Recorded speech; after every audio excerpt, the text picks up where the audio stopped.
দেখা যায় না হয় যোৱাকালি প্ৰায় 2:30মান বজাত ৰাতি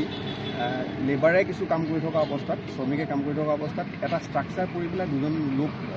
জখম হয় এগৰাকী মহিলা এজন পুৰুষ আৰু সেইটো সূত্ৰপাত হ'ল আৰু সেইটোৰ পৰা কিছু ল'ৰা আহি পেলাই সেই তেখেতসকলক মাৰপিট কৰা আৰম্ভ কৰিলে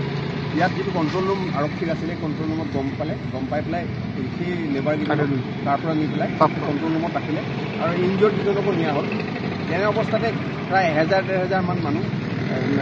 কণ্ট্ৰল ৰুমটো ঘেৰাও কৰি পেলাই সেই লেবাৰকেইজনক উলিয়াই দিব লাগে বুলি দাবী প্ৰদান কৰিলে কিন্তু আৰক্ষীয়ে সেই কথা নামানি পেলাই ইনজিঅ'ৰ্ড কেইজনক ৰাখিলে আৰু আৰক্ষীৰ এজন কনষ্টেবল আৰু ড্ৰাইভাৰ তেখেতকো ইনজিঅ'ৰ্ড কৰিলে ইন দি মিন টাইম আমি খবৰ পালোঁ যে এখন DI গাড়ী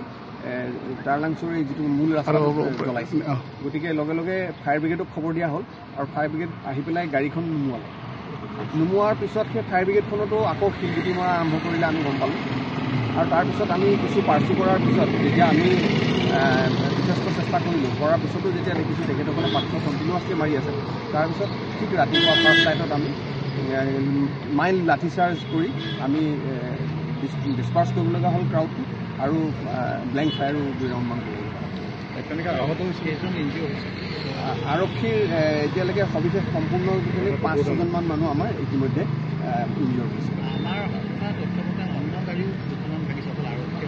আৰক্ষীৰ গাড়ী আমি গম পাইছোঁ 3খন গাড়ী আনিছে বুলি আৰু লগতে